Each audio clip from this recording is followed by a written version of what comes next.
నమస్తే, welcome to KNR channel. ముందుగా headlines. తాడేపల్లిలోని వైఎస్ఆర్సీపీ కేంద్ర కార్యాలయం నుంచి మాజీ మంత్రి సాకే శైలజానాథ్ ప్రెస్ మీట్. మిర్చి ధరలపై మంత్రి అచ్చెన్నాయుడు కీలక ప్రెస్ మీట్.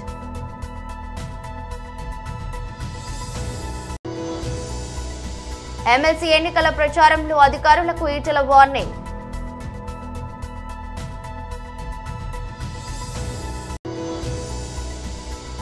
బీజేపీ రాష్ట్ర కార్యాలయంలో శ్రీ ఛత్రపతి శివాజీ మహారాజ్ జయంతి సందర్భంగా నివాళులు అర్పించి ఓ బండి నెంబర్ ప్లేట్ చూసి విస్తుపోయిన విజయవాడ ట్రాఫిక్ పోలీసులు. చార్ధామ్ యాత్రకు వెళ్లాలనుకునే వారి కోసం మొదటి భారత గౌరవ ట్రైన్ అందుబాటులోకి తీసుకొచ్చినట్లు ఉత్తరాఖండ్ ప్రభుత్వ యూనిట్ గాడ్వాల్ మండల్ వికాస్ నిగమ్ లిమిటెడ్ ప్రజా సంబంధాల అధికారి వీరేందర్ సింగ్ రాణా తెలిపారు. విశాఖలోని ఒక హోటల్లో జరిగిన సమావేశంలో ఆయన మాట్లాడుతూ ఈ ప్రత్యేక పర్యాటక రైలు హరిద్వార్, యమునోత్రి, గంగోత్రి, కేదార్నాథ్, బద్రీనాథ్ ప్రాంతాలను కవర్ చేస్తుందన్నారు. 16 రోజుల పూర్తి స్థాయి ప్యాకేజీ టూర్ ఉంటుందని మే 8, 2025న ప్రారంభం కానుందన్నారు. ప్రస్తుతం బుకింగ్లు తెరుచుకున్నాయని తెలిపారు. AC 1, 2 AC, 2 AC, 3 AC sleeper కోచ్లు అందుబాటులో ఉన్నాయన్నారు. గమ్యస్థానాలు, మార్గాల గురించి సమాచారం ఉంటుందన్నారు. ఎంటర్టైన్మెంట్ సిస్టమ్, సీసీటీవీ కెమెరాలు, టూర్ మేనేజర్, హౌస్ కీపింగ్ సిబ్బంది, భద్రతా సిబ్బంది ప్రతి కోచ్ లో ఉంటారన్నారు. అనంతరం ప్రముఖ పర్యాటక రైలు సేవా సంస్థ Tour Times regional manager Ramesh Iyengar మాట్లాడుతూ ఈ పవిత్ర యాత్రను భారతీయ రైల్వే టూర్ టైమ్స్ భాగస్వామ్యంతో అందుబాటులోకి తీసుకువస్తున్నామని తెలిపారు. ఈ ప్రత్యేక ప్యాకేజీలో సైట్ సీయింగ్, హోటల్ వసతి అందించబడుతుందన్నారు. యాత్ర మొత్తం రైలు లోపల, బయట హోటళ్లలో దక్షిణ భారతీయ భోజనం అందించబడుతుందన్నారు. ప్రయాణికులు తమ లగేజీని కోచ్ లోనే ఉంచుకుని యాత్ర ప్రాంతాలను సందర్శించవచ్చని తెలిపారు. ఇది యాత్రను మరింత సౌకర్యవంతంగా మారుస్తుందన్నారు. ప్రత్యేక టూర్ గా ఉంటుందన్నారు. కేంద్ర రాష్ట్ర ప్రభుత్వ ఉద్యోగులు ఎల్టీసీ, ఎల్ఎఫ్సి సౌకర్యం ఉపయోగించుకోవచ్చన్నారు. రైల్వే మంత్రిత్వ శాఖ 33% సబ్సిడీ ఇస్తుందన్నారు. బుకింగ్, మరింత సమాచారం కోసం వెబ్సైట్ www.tourtimes.in 91600214 91600914 మొబైల్ నంబర్లలో సంప్రదించవచ్చని అన్నారు. ప్రైవేట్ టూరిస్ట్ ట్రైన్ అనేది సిఎస్ఆర్ ఫండింగ్ కింద భారత్ గౌరవ రైలు యాత్ర అనేది స్టార్ట్ చేయడం జరిగింది. కోవిడ్ తర్వాత భారత్ గౌరవ రైలు యాత్ర అనేది కేవలం స్పిరిచువల్, అలాగే సీనియర్ సిటిజన్స్తో కూడిన యాత్ర అన్ని క్షేత్రాలకు తీసుకెళ్తామండి. అలాగే ఈసారి first time in the Indian history Chardham Yatra Garhwal Nigam అనేది మన బద్రీ, కేదార్, గంగోత్రి, యమునోత్రి ఉత్తరాఖండ్ టూరిజం వాళ్ళతో Indian Railways Bharat Gaurav railway యాత్ర టైఅప్ పెట్టి సులభంగా ప్రజల్ని తీసుకెళ్ళి చార్ధామ్ యాత్ర చూపించి తీసుకురావాలని చెప్పి ఒక సంకల్పంతో ఉత్తరాఖండ్ టూరిజం, ఇండియన్ రైల్వేస్ సౌజన్యంగా చార్ధామ్ యాత్ర మే 8కి స్టార్ట్ చేయడం జరిగిందండి. ఆ వివరాలన్నీ మీకు ఇంకా అందజేస్తామండి. నేను రమేష్ అయ్యంగార్ ఎలా నా పేరు ఇంట్రడ్యూస్ చేసుకున్నాను, వీరేందర్ రాణా గారు వారి ఇంట్రడక్షన్ ఇస్తారండి. Is PRO for Uttarakhand tourism, government of Uttarakhand. నా ఇంట్రడక్షన్ వాళ్ళు మమ్మల్ని రిక్వెస్ట్ చేశారు, మీరు రెగ్యులర్గా టూర్స్ నడిపిస్తుంటారు కదా, మేము మీకు సపోర్ట్ చేస్తాము. మీరు మా ట్రైన్లో 600 మంది ప్రయాణికులు తీసుకెళ్తారు. దాంట్లో first AC, second AC, 3 tier AC, sleeper క్లాసులు 4 క్లాసులు అవైలబుల్ ఉన్నాయి దాంట్లో. అలాగే ప్యాంట్రీ భోజనాలు కూడా మన ట్రైన్లోనే వంట చేస్తామండి. అంటే బయట నుంచి ఏదో ప్యాక్ చేస్తారు, దానికి కూడా వంట వాళ్ళంతా రాజమండ్రి నుంచే వస్తారు. మనకు రాజమండ్రి నుంచే వంట వాళ్ళు మొత్తం ట్రైన్ వరకు. హరిద్వార్ ఇప్పుడు లేటెస్ట్గా రిషికేష్ వరకు ఎక్స్టెండ్ చేశారు ట్రాక్. ట్రైన్ ఆర్డర్ మాకు హరిద్వార్ వరకు వచ్చినా, రిషికేష్ వరకు వచ్చినా అక్కడ వరకు ఎక్స్టెండ్ చేసి తీసుకెళ్ళడం జరుగుతుంది. ఈసారి సరస్వతి పుష్కరాలు రావడంతో సరస్వతి పుష్కరాలని యాడ్ చేస్తూ ఈ చార్ధామ్ యాత్ర యాడ్ చేయడం జరిగింది. ఈ చార్ధామ్ యాత్ర అనేది మేము హరిద్వార్ వరకు తీసుకెళ్ళడం, అక్కడి నుంచి వాళ్ళు బస్సులు పెట్టిన తర్వాత దాదాపు 150-180 ప్రాపర్టీస్ గవర్నమెంట్ ఆఫ్ ఉత్తరాఖండ్ ఉంది కాబట్టి ప్యాసింజర్స్కి చాలా సెక్యూర్డ్గా ఇబ్బంది పడకుండా వాళ్ళు వెళ్ళి అక్కడి నుంచి యాత్ర చేసి మళ్ళీ హరిద్వార్ వచ్చినా, మళ్ళీ హరిద్వార్ నుంచి ట్రైన్ బయలుదేరింది చెన్నై నుంచి అండి. చెన్నై, నెల్లూరు, ఒంగోలు, గూడూరు, గుంటూరు, సికింద్రాబాద్, కాజీపేట్ అలాగే ఆ రూట్లో వెళ్తుంది. ఇప్పుడు మేము వైజాగ్లో ఎందుకు ఈ ప్రెస్ కాన్ఫరెన్స్ పెట్టడం జరిగిందంటే దగ్గర నిన్న ఒక 2 రోజుల క్రితం ఒక ప్రెస్ కాన్ఫరెన్స్ చేశామండి. ఇది చార్ధామ్ యాత్ర. మాకు దగ్గర వైజాగ్ నుంచి చాలా కాల్స్ వచ్చాయి. దాంట్లో కొంతమందిని మేము చెప్పాము కూడా, మీరు ఇక్కడ రావచ్చండి, మేము ఇక్కడ కలుస్తాం కూడా చెప్పాము మీకు. అలాగే ఇంతకుముందు యాత్రలు కూడా చేసాము. వైజాగ్ వాళ్ళందరూ వచ్చి గుంటూరు. ఇప్పుడు ట్రైన్ ఇటు మార్చలేము. మా ట్రైన్ రూట్ ఏదైతే ఉందో రైల్వేస్ వాళ్ళే ఇస్తారండి. లోకో పైలట్ ఇంకా గార్డ్ మాత్రం రైల్వేస్ తరఫున ఉంటారు. Remaining all is done by Bharat Gaurav rail యాత్ర ఆఫీస్. మేము టేకప్ చేస్తామండి. ఇది ప్రైవేట్ ట్రైన్. దీంట్లో సీనియర్ సిటిజన్ డిస్కౌంట్ కానీ హ్యాండిక్యాప్ డిస్కౌంట్ ఏమి ఉండదండి. డైరెక్ట్గా రేట్స్ అన్నీ మీకు పాంప్లెట్ ఇచ్చామండి. ఆ పాంప్లెట్లో ఇంక్లూడింగ్ ఉత్తరాఖండ్ టూరిజం వాళ్ళ రేట్స్ ఏదైతే మా ఎండి గారు వాళ్ళ ఎండి గారు ఐఏఎస్ అధికారులు వాళ్ళు కూర్చొని రాసుకున్న అగ్రిమెంట్ ఎంఓయూ సైన్ అయ్యిందండి. ఆ సైన్ అయిన తర్వాత ఈ రేట్స్ అన్ని డిక్లేర్ చేయాలి. ఎవరు కూడా ఇబ్బంది పడకూడదని చెప్పి ఈ యాత్ర పెట్టడం ఫస్ట్ టైం జరిగిందండి. దీని మీద మీరు ఏమైనా డౌట్స్ అడిగినా కూడా నేను దాని క్లారిఫికేషన్ ఇవ్వాలి. నమస్కారం. Singh Rana, PRO Uttarakhand Tourism. The Uttarakhand Tourism is having 2 corporations. One is Garhwal Mandal Vikas Nigam Limited, one is Kumaon Mandal Vikas Nigam Limited. And I am related with Garhwal Mandal Vikas Nigam Limited, which organized the Char Dham Yatra from last 1975 onwards. And this time we are doing collaboration with 2 times, and we are taking a Bharat Gaurav train from south, Chennai, Andhra Pradesh, Telangana, all the devotees, those who want to visit Char Dham Yatra. For hassle-free Yatra, we are taking the train up to Haridwar. From there, we are taking care, the Uttarakhand Tourism, Garhwal Mandal Vikas Nigam Limited is taking care the whole Yatra by road. That Yatra from Haridwar to Haridwar, that is 10 days trip. And in that, we are providing all stay, good stay and accommodation with the food, veg food, without onion and garlic, pure what you call Jain food, that is. And same time, when the devotees is traveling Char Dham Yatra, that time Pushkar, Saraswati Pushkar is there, which is lying on 13th May to 26th May. In that time, 18th May, they are reaching Badrinath, and the Badrinath is the only one place where you can see Saraswati River and you can take the holy dip in Saraswati River. So that is also this part. And in this yatra, we are providing by 2x2 27-seater bus, and everywhere we are having a good team. The Uttarakhand government, Garhwal Mandal Vikas Nigam is taking care of all devotees. Even in Kedarnath, we are giving 1 night stay. తాడేపల్లిలోని వైఎస్ఆర్సీపీ కేంద్ర కార్యాలయం నుంచి మాజీ మంత్రి సాకే Sailajanath Reddy press meet నిర్వహించారు. మీరు కావాలని ఈ రోజున ఓ మాట చెప్పాల్సి వస్తే అదే మీకు జరిగిందంటే మీరు మీకేదో వ్యక్తిగతంగా భద్రత లేదని లేక ఇంకా హాని ఉందని పెద్ద పెద్ద మాటలు మాట్లాడి ఉండేవాళ్ళు. ఈరోజు మాజీ ముఖ్యమంత్రి Z+ కేటగిరీ భద్రత ఉన్న ఒక నాయకుడు రైతులతో మాట్లాడడానికి గుంటూరు వెళ్తే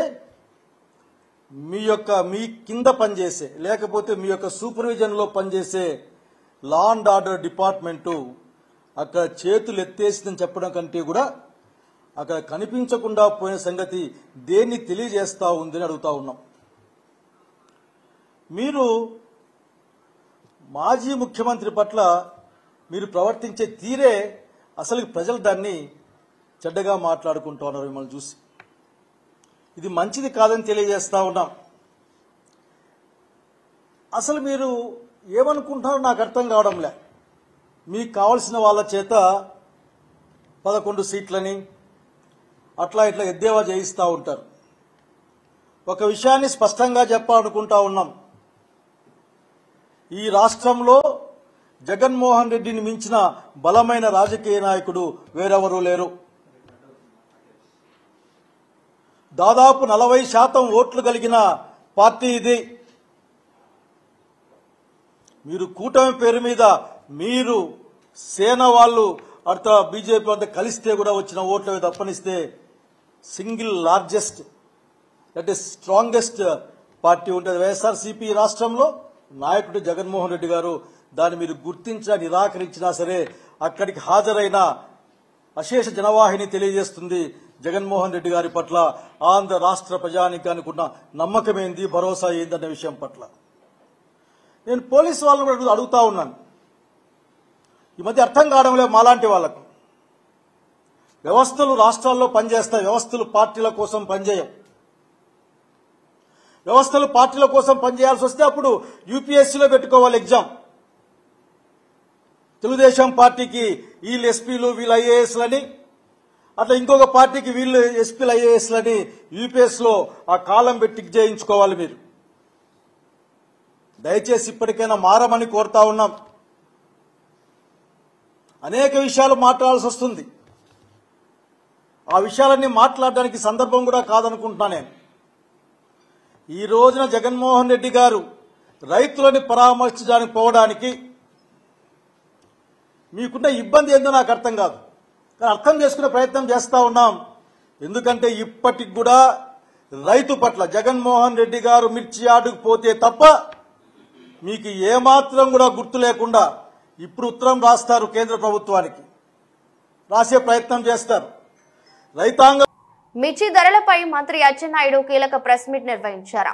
అధికారంలో ఉన్న ప్రతిపక్షంలో ఉన్న నిరంతరం ప్రజల పక్షాన పనిచేసినటువంటి వ్యక్తే నిజమైనటువంటి ప్రజానాయకుడని చెప్పి మనందరికి కూడా తెలుసు.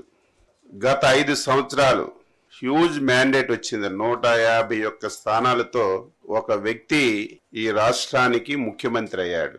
అధికారం ఉన్నటువంటి 5 సంవత్సరాలు కేవలం ప్యాలెస్కే పరిమితమై ఈ రాష్ట్రంలో ఏమి జరుగుతుంది, ప్రజలు ఏ ఇబ్బందులు పడుతున్నారు, అటు పత్రికలు కానీ మీడియా కానీ ప్రతిపక్షాలు కానీ ఎంత గోచించినా సరే ఒక్క రోజు కూడా వెళ్ళి చూసినటువంటి సందర్భాలు లేనటువంటి నాయకుడు.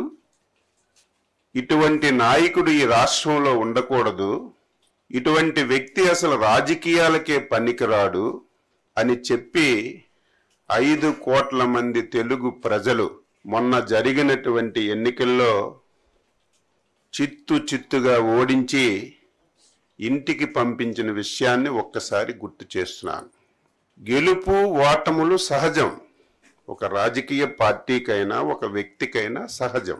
ఎవరమైనా సరే ఓడిపోయేటప్పుడు ఎందుకు ఓడిపోయాం, కారణాలు ఏమిటని అన్వేషించుకొని ముందుకెళ్ళాలి. కానీ ఈరోజు ఆ వ్యక్తి పరిస్థితి చూస్తుంటే, మాటలు వింటుంటే ఆ వ్యక్తి పూర్తిగా మానసిక స్థితి పూర్తిగా లేనటువంటి వ్యక్తిగా మాట్లాడుతున్నాడు. 8 మాసాల్లో చంద్రబాబు నాయుడు గారు వ్యవసాయ శాఖని ఏమీ చెయ్యలేదు. రైతు దీనావస్థలో ఉన్నాడు, పంటలకి గిట్టుబాటు రావడం లేదని చెప్పి ఈరోజు పచ్చి అబద్ధాలు మాట్లాడుతున్నటువంటి వ్యక్తికి నేను ప్రెస్ మీట్ పెట్టి సమాధానం చెప్పలేనటువంటి అవసరం ఉన్నా సరే, ప్రజా జీవితంలో ఉన్నాం కాబట్టి, మనం ప్రజలకి జవాబుదారీ కాబట్టి ఈరోజు రైతులకి ఈ రాష్ట్ర ప్రభుత్వం చేసిన విషయాలని తెలియచేయాలనే ఉద్దేశంతోనే ఈరోజు పత్రికా సమావేశం పెట్టాను. 5 సంవత్సరాలు ఈ రాష్ట్రంలో ప్రధానమైనటువంటి శాఖలు, 70% మంది బతుకుతున్నటువంటి శాఖలు, ఈ రాష్ట్రానికి ఆదాయ మార్గాలను తీసుకొస్తున్నటువంటి శాఖల్ని 5 సంవత్సరాలు తాళమేసి బిగించినటువంటి వ్యక్తి ఈరోజు ఆ శాఖల గురించి మాట్లాడుతున్నాడు. ఈరోజు వ్యవసాయ అనుబంధ శాఖలు, ఈ రాష్ట్రంలో 60-70% మంది వ్యవసాయం అనుబంధ రంగాల మీద ఆధారపడ్డారు. అందులో రాష్ట్రానికి ఎక్కువ ఆదాయ వనరులు వచ్చినటువంటి శాఖ వ్యవసాయ అనుబంధ శాఖలు. 5 సంవత్సరాలు ఒక్కటి ఐఏఎస్లు ఐపీఎస్లు పబ్లిక్ సర్వెంట్లు ప్రజలకు సేవ చేయడమే లక్ష్యంగా పనిచేయాలని బీజేపీ ఎంపీ ఈటెల రాజేందర్ హితవు పలికారు. ప్రభుత్వంలోని పెద్దలు చెప్పారని నిబంధనలకు విరుద్ధంగా నడుచుకుంటే మాజీ ఐఏఎస్ అధికారి శ్రీలక్ష్మికి పట్టిన గతే పడుతుందని హెచ్చరించారు. తాము కూడా ఆరెంజ్ బుక్ మెయింటైన్ చేస్తున్నామని ఈటెల చెప్పారు. రూల్స్ కు విరుద్ధంగా ప్రతిపక్ష నేతలను వేధింపులకు గురి చేయడమే లక్ష్యంగా పనిచేస్తున్న అధికారుల పేర్లను అందులో రాసుకుంటున్నామని తెలిపారు. సమయం వచ్చినప్పుడు లెక్కలతో బయటపెట్టి ఫలితం అనుభవించేలా చేస్తామని ఈటెల పేర్కొన్నారు. ఈ మేరకు బుధవారం వరంగల్ జిల్లాలో ఎమ్మెల్సీ ఎన్నికల ప్రచారం సందర్భంగా ఏర్పాటు చేసిన మీడియా సమావేశంలో ఈటెల ఈ వ్యాఖ్యలు చేశారు. బాస్ల ఆదేశాల ప్రకారం కాకుండా చట్ట ప్రకారం నడుచుకోవాలని ఐఏఎస్ ఐపీఎస్ అధికారులకు ఈటెల సూచించారు. చట్టం నుంచి ఎవరూ తప్పించుకోలేరని, పిల్లి కళ్ళు మూసుకుని పాలు తాగినట్లుగా పనిచేస్తే ఎట్టి పరిస్థితుల్లోనూ ఊరుకోబోమని స్పష్టం చేశారు. ఉపాధ్యాయ ఎమ్మెల్సీ ప్రచారానికి వెళ్తే ప్రజల బీజేపీకి సంపూర్ణ మద్దతు ఇస్తున్నారని తెలిపారు. రాష్ట్రంలో విద్యా వ్యవస్థను బీఆర్ఎస్ భ్రష్టు పట్టించిందని, ప్రభుత్వం కాంగ్రెస్ కూడా అదే పద్ధతిలో ముందుకు సాగుతుందని ఆరోపించారు. కాంగ్రెస్ కు కూడా బీఆర్ఎస్ కు పట్టిన గతే పడుతుందని ఈటెల రాజేందర్ పేర్కొన్నారు. 2 జోన్లలో, ఒకటి వరంగల్ జోన్లో టీచర్ ఎమ్మెల్సీకి, కరీంనగర్ జోన్లో teacher as well as graduates ఎమ్మెల్సీకి ఎన్నికలు ఈ నెల 27వ తారీఖున జరగబోతూ ఉన్నాయి. ఒకరోజు నేను కరీంనగర్ ఎమ్మెల్సీ స్థానంలో నేను ప్రచారం చేసి ఇవాటికి 3వ రోజు ఇక్కడ ప్రచారం చేస్తూ ఉన్నా. కేజీబీవీ స్కూళ్ళకు పోతే మా సమస్య మీద మీరే మాట్లాడినది తప్ప సమస్య ఇంకా పరిష్కారం కాలే. మోడల్ స్కూళ్ళకు పోతే మీరు మా సమస్యల మీద కొట్లాడుతున్నారు, మీకే మా మద్దతు. గవర్నమెంట్ స్కూళ్ళలో టీచర్ల దగ్గరికి పోతే మాకు 5 డిఏలు పెండింగ్ ఉన్నాయి, మా పిఆర్సీ పెండింగ్ ఉంది, రిటైర్డ్ అయినటువంటి టీచర్లకు బెనిఫిట్స్ కూడా రావట్లేదు, అన్యాయం ఉన్నది. 317 జీవో తెచ్చి మా టీచర్లకు ప్రశాంతత లేకుండా చేసిండు కేసీఆర్. ఈ ప్రభుత్వం కూడా గట్టినే చేస్తూ ఉంది. ఇవన్నిటి మీద కొట్లాడగలిగే శక్తి సత్తా ఉంది, మీకే మా ఓటేస్తామని చెప్పి గవర్నమెంట్ స్కూల్ టీచర్లు, మోడల్ స్కూల్ టీచర్లు, ప్రైవేట్ స్కూల్ టీచర్లలో, ప్రైవేటు కాలేజీలలో 4 ఏళ్ళు అవుతుంది మా ఫీ రియంబర్స్మెంట్ రాక, జీతాలు ఇవ్వలేకపోతున్నాం, టీచర్లకు జీతాలు ఇవ్వలేకపోతున్నాం, కిరాయి భవనాలకు రెంట్లు కట్టలేకపోతున్నాం, కరెంటు బిల్లులకు కూడా కష్టమైపోతుంది, అప్పుల పాలవుతుంది. మేము కూడా ఎవరు గెలిచినా మళ్ళీ అధికార పార్టీకి పోయే ఆస్కారం ఉంది కాబట్టి మాకు కొట్లాడే వాళ్ళు కావాలి. టీఆర్ఎస్ మీద మాకు నమ్మకం లేదు కాబట్టి, కాంగ్రెస్ పార్టీ విఫలమైంది కాబట్టి, కొట్లాడగలిగే వాళ్ళు మీరే కాబట్టి మీకే తప్పకుండా ఓటేస్తామని చెప్పి భావిస్తూ ఉన్నారు.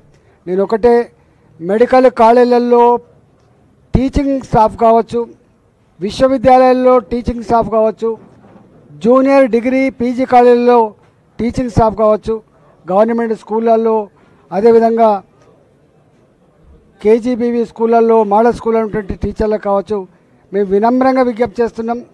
సర్వోత్తమ్ రెడ్డి గారు పీఆర్టీకు రాష్ట్ర అధ్యక్షుడిగా అనేక సంవత్సరాల కాలం పాటు సేవలు అందించిండు.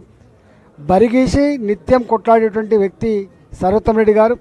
అదేవిధంగా పీఆర్టీలో పనిచేసినటువంటి చిన్నకేశ్వరరెడ్డి గారు కూడా ఇప్పుడున్న ఈ పరిస్థితులలో నాయకులుగా ఎన్నికయ్యే వాళ్ళు తొత్తులుగా ఉండొద్దు, తొత్తులకు ఉండటువంటి ఏకైక పార్టీ భారతీయ జనతా పార్టీ కాబట్టి భారతీయ జనతా పార్టీకి మద్దతు ఇస్తా అని చెప్పి 3 రోజులుగా మాతో పాటు తిరుగుతూ ఉన్నాడు. ఇవాళ ఎక్కడ పోయినా పైన ఏ డిస్కషన్స్ ఉన్నా కూడా లోపల మాత్రం బీఆర్ఎస్ పార్టీకి బుద్ధి చెప్పినాం, కాంగ్రెస్ పార్టీకి కూడా బుద్ధి చెప్పాలి, బుద్ధి చెప్పేటువంటి ఏకైక పార్టీ బీజేపీ అనేటువంటి భావన ఉంది. కాబట్టి ఇవాళ ఈ వరంగల్, నల్గొండ బీజేపీ రాష్ట్ర కార్యాలయంలో శ్రీ ఛత్రపతి శివాజీ మహారాజ్ జయంతి సందర్భంగా నివాళులు అర్పించారు.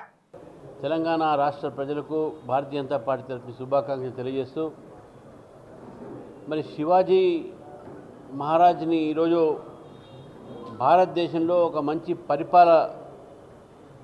యోధుడుగా ఒక మంచి పరిపాలన అందించేటువంటి ఒక వ్యక్తిగా ఈరోజు చూస్తూ ఉన్నాం. ఒక మతానికి, ఒక కులానికో, ఒక ప్రాంతానికో సంబంధించినటువంటి ఒక రాజు కాకుండా శివాజీ మహారాజు యావత్ దేశంలో కూడా మంచి పరిపాలనా యంత్రాంగాన్ని వారు డెవలప్ చేసి ఈరోజు దేశంలో ఇప్పుడు ఉన్నటువంటి ఒక ఏవైతే రెవెన్యూ వ్యవస్థ అయితే ఏంది, లేకపోతే ఈ సివిల్ సర్వీసెస్ సంబంధించినటువంటి ఒక వ్యవస్థ అయితే ఏంది, ఇవన్నీ కూడా వారి యొక్క పరిపాలనా మోడల్ మీద ఆధారపడి ఉన్నది.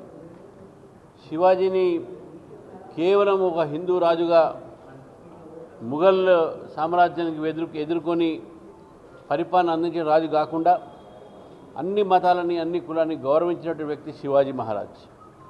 ఈ శివాజీ జయంతి సందర్భంగా మంచి పరిపాలన, అవినీతి రహితమైన పరిపాలన మన పరిపాలకులు చేయాలి, మన పాలకులు చేయాలని చెప్పేసి కూడా నేను ఈ సందర్భంగా కోరుతూ, మరి ప్రస్తుత రాజకీయ పరిస్థితుల్లో కూడా శివాజీ ఒక పరిపాలన మనకు ఆదర్శంగా, మనకు ఒక ఇన్స్పైరేషన్గా మిగులుతుందని చెప్పేసి కూడా తెలియజేస్తూ, మరి శివాజీ మహారాజుని మనం ఒక హిందూ రాజుగానే కాకుండా, హిందూ ఆరాధ్య పురుషుడే కాకుండా యావత్ భారతదేశం అన్ని కులాలు, అన్ని మతాలు కూడా గౌరవించేటువంటి వ్యక్తిగా వారిని ఈరోజు అందరం కూడా వారికి నివాళులు అర్పించాలని చెప్పేసిగా నేను కోరుతా ఉన్నాను.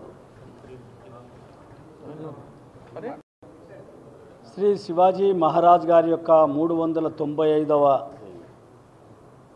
జన్మదిన శుభ సందర్భంలో యావత్ భారతదేశంలో ఉన్నటువంటి ప్రజానికానికి అందరికీ కూడా, ఇతర దేశాలలో ఉన్నటువంటి భారతీయులందరికీ కూడా నేను శుభాకాంక్షలు తెలియపరుస్తున్నాను భారతీయ జనతా పార్టీ తరఫున.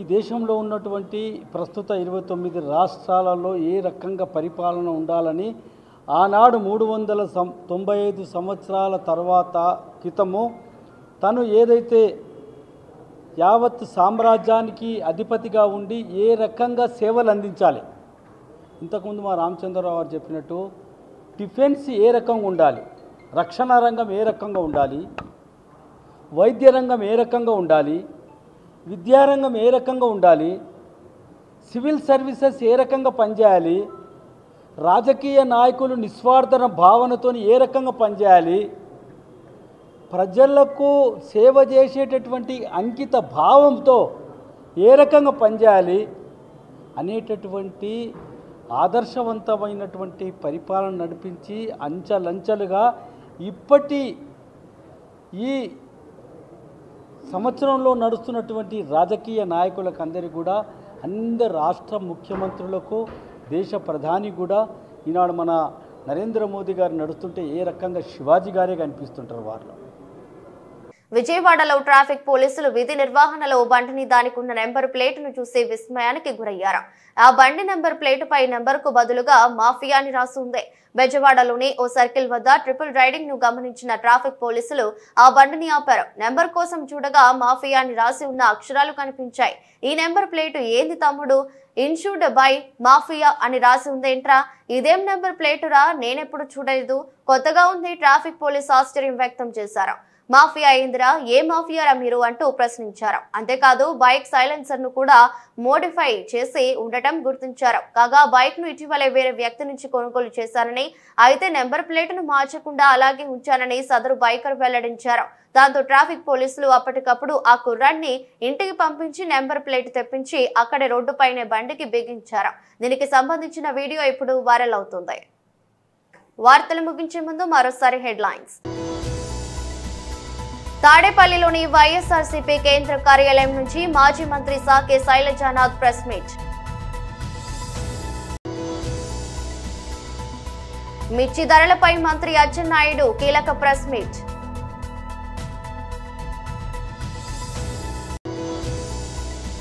ఎమ్మెల్సీ ఎన్నికల ప్రచారంలో అధికారులకు ఈటెల వార్నింగ్.